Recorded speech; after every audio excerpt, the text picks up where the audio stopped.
Olá pessoal, nessa aula nós vamos usar o DAC para gerar outras formas de onda, além de abordar a capacidade de geração automática de formas de onda e outros métodos de gatilhamento da conversão. Na aula passada nós usamos o conversor DAC para gerar uma onda dente de serra no pino PA4.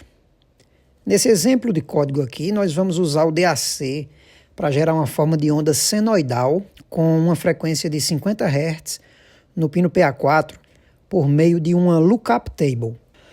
Uma lookup table, ou tabela de consulta, é uma estrutura de dados que armazena previamente os resultados de cálculos ou mapeamentos e permite que o microcontrolador recupere rapidamente um valor sem precisar recalculá-lo. A lookup table é representada aqui pelo array samples, que contém 100 valores constantes, que são as amostras de um ciclo de uma senoide que varia de 0 a 4095.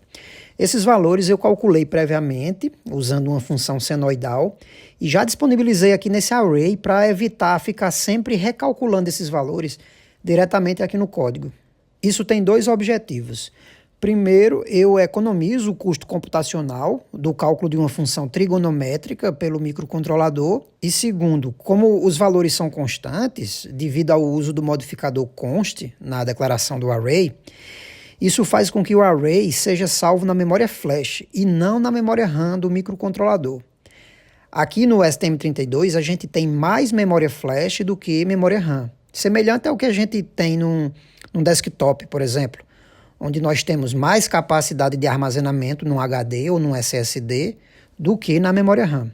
No loop principal, cada amostra é fornecida sequencialmente ao conversor DAC em intervalos de 200 microsegundos.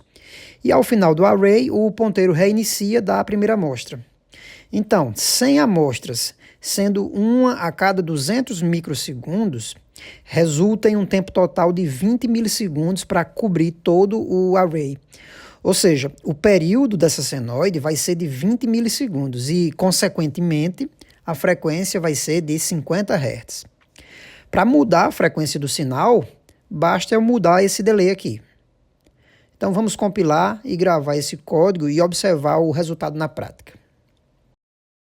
Aqui nós observamos a senoide que está sendo gerada pelo DAC no pino PA4. Como nós podemos ver aqui nas medições, o período do sinal é de 20 milissegundos e a frequência de 50 Hz, conforme esperado. Vamos aproveitar e ver aqui o detalhe da forma de onda em degraus do sinal de saída em PA4. Lembrando que existe um número finito de valores de tensão que um DAC pode fornecer na saída, e por isso o sinal apresenta esses saltos em degraus que estamos vendo aqui na forma de onda. Esse efeito ocorre em qualquer DAC. Claro que quanto mais bits o DAC tiver, menor pode ser esses degraus.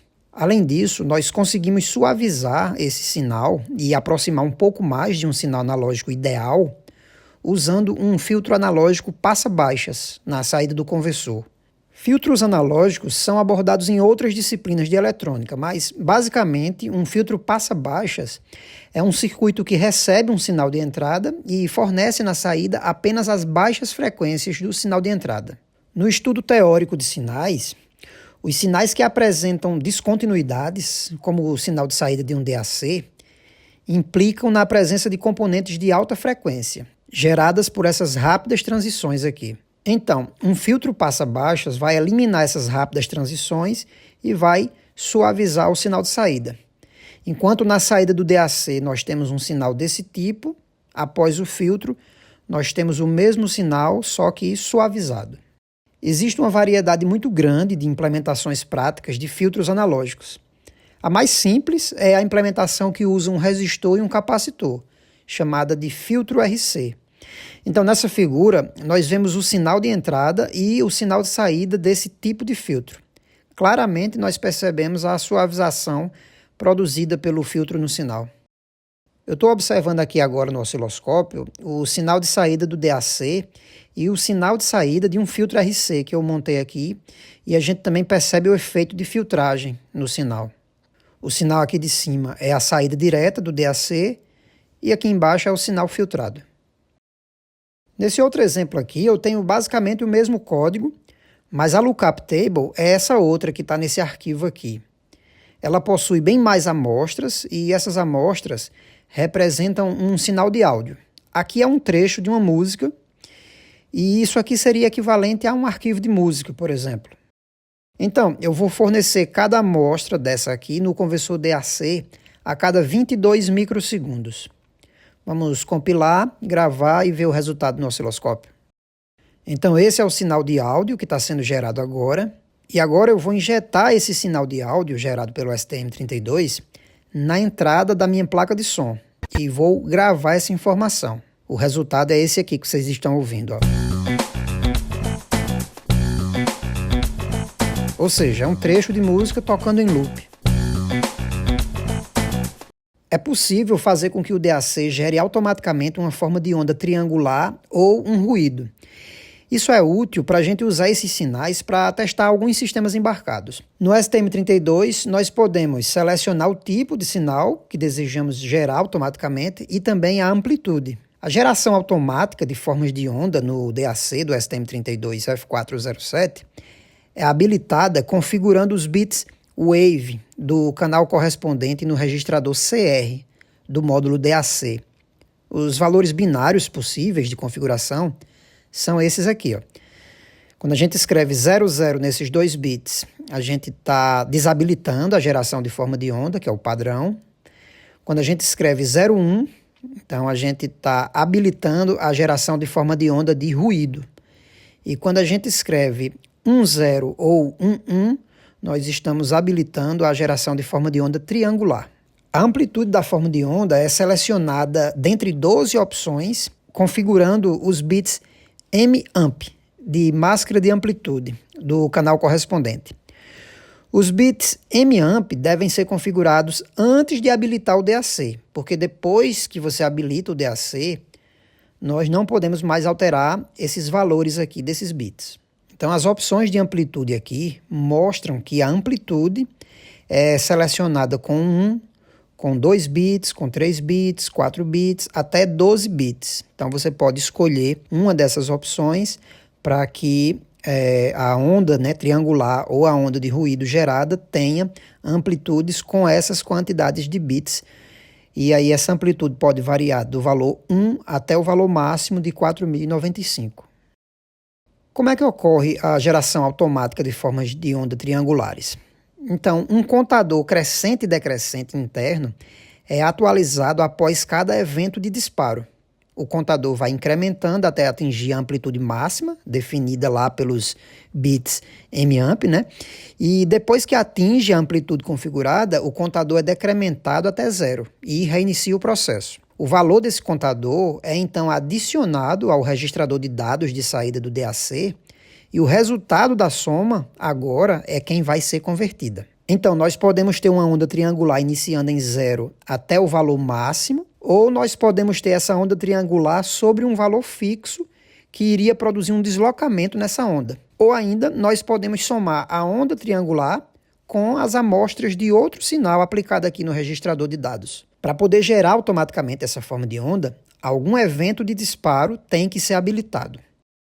Para habilitar um evento de disparo, basta a gente setar o bit TEN de Trigger Enable do canal correspondente e selecionar o tipo de evento nos bits TCEL de Trigger Selection do canal correspondente também aqui no registrador de controle CR. Os possíveis eventos de disparo são esses mostrados aqui. A maioria vem de saídas de gatilhamento de temporizadores, que são os timers.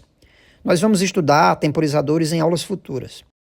Tem um evento aqui de disparo que pode vir da linha de interrupção externa STI9 e o último aqui é o gatilhamento feito por software. Para fazer um gatilhamento por software, basta a gente setar o bit SWTrig de Software Trigger, correspondente ao canal aqui no registrador SWTrig-R.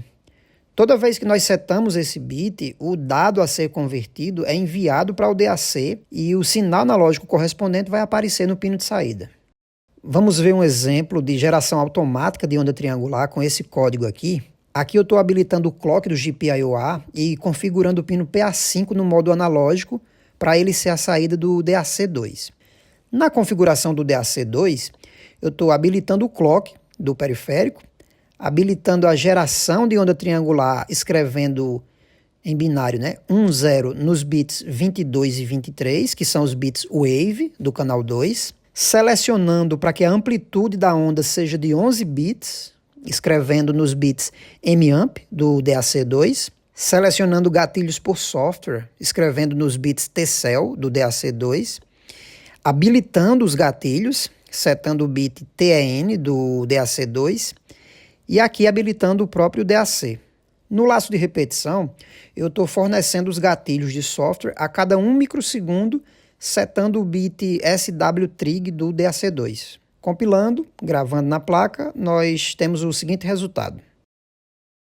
Aqui nós podemos observar o sinal triangular gerado automaticamente no pino PA5, correspondente à saída do DAC2. Veja que aqui o sinal começa em 0 e cresce até o valor de aproximadamente 1,6 volts, que corresponde a uma amplitude de 11 bits no DAC. Se a gente quiser deslocar essa forma de onda, a gente pode simplesmente escrever um valor no registrador de dados, que ele vai ser somado a essa forma de onda automaticamente. Então, por exemplo, se eu escrever aqui o valor 1240 no registrador DHR12R2, aquela forma de onda, com amplitude de 11 bits, vai ser somada ao valor 1240. Ou seja, a onda vai ser deslocada em 1240 unidades, o que corresponde a aproximadamente 1 volt. Então, o pico da onda triangular, que estava em 1,6 volts, como a gente viu, agora ele vai para 2,6 volts. Vamos compilar e ver esse resultado. Então, aqui agora, o sinal está deslocado e o valor de pico está atingindo aproximadamente os 2,6 volts esperados. Todas essas linhas de acesso aos registradores podem ser substituídas pelas funções da biblioteca utility DAC init, que inicializa o canal 2 do DAC, habilita a geração automática de onda triangular com amplitude de 11 bits. No laço de repetição, o gatilho de software é feito por meio da função DAC SWTrigger. Se a gente quiser somar algum valor à onda senoidal, nós usamos a função que nós já conhecemos, que é a DAC setValue. Para gerar um ruído, o STM32 usa um registrador de deslocamento com realimentação linear, chamado de LFSR, Linear Feedback Shift Register. O LFSR é um circuito digital que gera uma sequência pseudo-aleatória de bits baseada em operações de deslocamento e XOR. Ele é formado por um registrador de deslocamento de 12 bits, um conjunto de bits de realimentação, definidos por uma função polinomial, e a realimentação é feita com operações XOR entre bits específicos do registrador e operações NOR com todos os bits do registrador. Esse registrador é pré-carregado com um valor inicial, que é o 0xAAA em hexadecimal. A cada sinal de gatilho, os bits se deslocam para a direita, um novo bit é calculado com essas portas XOR e NOR, e esse novo bit entra na extremidade do registrador. Essa estratégia pode gerar uma sequência de até 2 elevado a n-1 estados. Quer dizer, a saída pode parecer aleatória, mas ela é determinística e repetitiva. Mas isso é suficiente para nós podermos usar esses bits como um gerador de ruído digital. O valor da amplitude do ruído é selecionado por meio do mascaramento de alguns desses bits, ou seja, ele pode aproveitar só o primeiro bit, ou os 2 primeiros bits, os 3, os 4, e assim sucessivamente até aproveitar todos os 12 bits do registrador.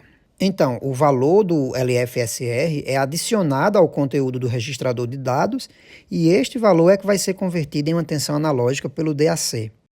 Para gerar o sinal de ruído usando a biblioteca utility, basta substituir o parâmetro AutoTriangle por AutoNoise. Nós vamos compilar, gravar e ver o resultado. Aqui está o ruído, aparentemente aleatório, mas que na verdade ocorre uma repetição após um determinado tempo. Para fazer essa configuração usando o CubeMX e a biblioteca HAL, nós clicamos aqui no pino PA5, selecionamos o modo DAC Alt 2. Aqui na categoria Analog, nós selecionamos DAC. Em Trigger, selecionamos Software Trigger. Em Wave Generation Mode, nós selecionamos onda triangular ou ruído. E o último parâmetro aqui é a amplitude. Salvando e voltando ao código. Aqui, basta inicializar o DAC com a função HowDACStart, indicando aqui o canal que você está inicializando e o ponteiro para a estrutura de controle do conversor DAC, usada pela biblioteca. Escrever o valor que vai ser somado à forma de onda gerada com a função HowDACSetValue, colocando aqui os parâmetros que a gente já viu na aula anterior. E no laço de repetição, ficar gatilhando o DAC por software. A HAL não tem uma função específica para fazer isso. Então, ou você gatilha via registrador, ou você usa a própria função da biblioteca utility. Compilando e gravando aqui, o resultado é o mesmo. Como nós vimos, existem outros métodos de se fazer o gatilhamento usando timers. E nós também podemos fazer com que os dados que vão ser convertidos possam vir diretamente da memória, de modo automático, sem precisar do processador, que pode estar executando outro trecho de código de maneira totalmente independente e paralela, junto com o DAC. Mas esses são recursos que nós não vamos explorar nessas aulas e fica como atividade de aprofundamento. Na próxima aula, nós vamos iniciar um outro tipo de conversor, que é o conversor analógico para digital, que vai fazer a operação inversa do conversor DAC que nós estudamos aqui. Por isso, nós encerramos essa aula e esse assunto por aqui. Até mais!